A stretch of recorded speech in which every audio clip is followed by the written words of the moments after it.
Buongiorno a tutti ragazzi, buon pomeriggio. Stamattina scossa di terremoto nel napoletano. Una scossa diciamo abbastanza leggera di 1.6 avvenuta all'alba alle 6:03. A dare la notizia è giustamente vento. In effetti è stato registrato nel Golfo di Pozzuoli a circa più o meno 3 km a nord di Bacoli e a 4 dalla cittadina.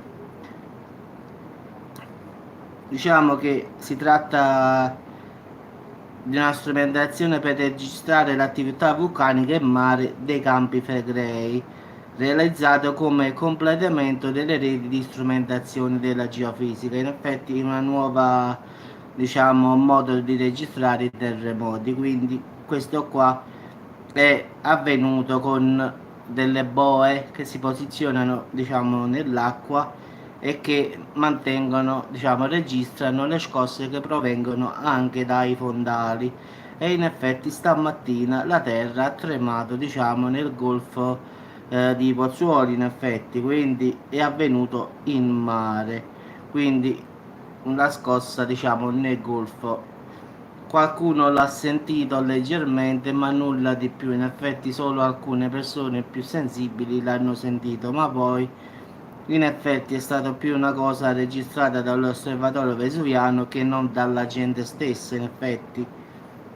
Quindi, come sempre, stanno monitorando comunque i campi Flegrei, perché questa parte qui fa parte dei campi Flegrei e quindi hanno fatto queste boe attrezzate con strumentazione geofisica e oceanografica, cioè che di continuo in continuo trasmette dei dati, quindi e arrivano giustamente all'osservatorio. Quindi diciamo che man mano si stanno attrezzando un pochino pure loro, in effetti, quindi hanno registrato questa scossa, diciamo, in fondo al mare a Pozzuoli nel Golfo, in effetti. Quindi però l'hanno riportata in quanto è un'area dei Campi Flegrei e quindi, diciamo, è la parte più pericolosa di Napoli, si può dire. Diciamo che i Campi Flegrei come Yellowstone sono uno dei supervulcani più temibili al mondo, diciamo così, però purtroppo poi non ce ne sono state altre discosse, perlomeno nella zona, quindi le boe poi non hanno registrato più nulla, quindi in effetti solo questa scossa di prima mattina e poi nulla più. Difatti questo è un aggiornamento di poco fa, in effetti delle 16, solo questa scossa di 1.6 e nulla più nel mare del Golfo di Pozzuoli a circa 3 km a nord di Bacoli. Quindi sì, sì, ciao Frenzy, buon pomeriggio. Sì, sì, comunque è una cosa utile anche per me, per aggiornarmi pure io, per vedere la situazione e come sta in effetti. Io abito vicino, non è che sto chissà quanti chilometri. Io diciamo sto a 50 chilometri dai Campi Flegrei. Se i Campi Flegrei ruttano, ciao ciao pure io qua. Quindi è meglio stare sempre in allerta e vedere che succede perché, come ripeto, io abito vicino, quindi sia il Vesuvio che i Campi Flegrei per me sono un pericolo pure per me. Quindi, per l'amor di Dio, i napoletani stanno in prima fila, ma io sto in seconda. Quindi speriamo che non succeda mai né a me né a loro.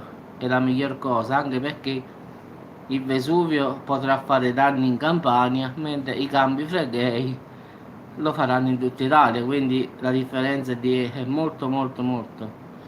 Il Vesuvio in effetti potrà fare Campania, un po' Lazio se vuole, se la fa bene, un pochino la Calabria, quindi può fare parecchi danni, ma i Campi Flegrei ragazzi arriveranno pure a Milano, quindi come pure in Sicilia, quindi i Campi Flegrei fanno paura.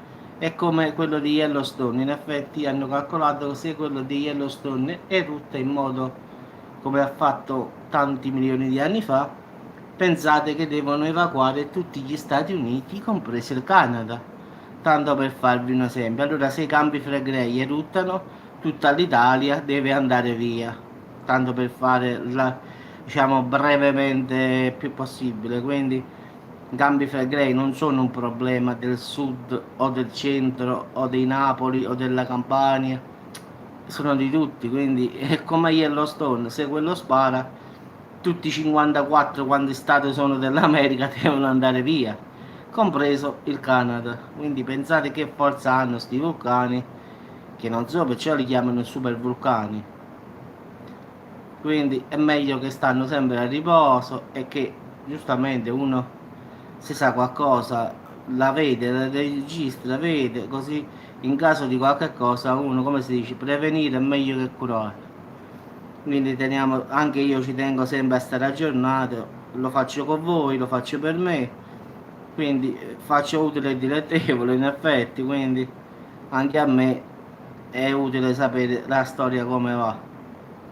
Vabbè ragazzi, vi auguro un buon pomeriggio, facciamoci un bel caffettino e ci sentiamo dopo, perché so che ci sono state altre scosse in Italia, quindi devo trovare un po' di notizie. Ci sentiamo dopo.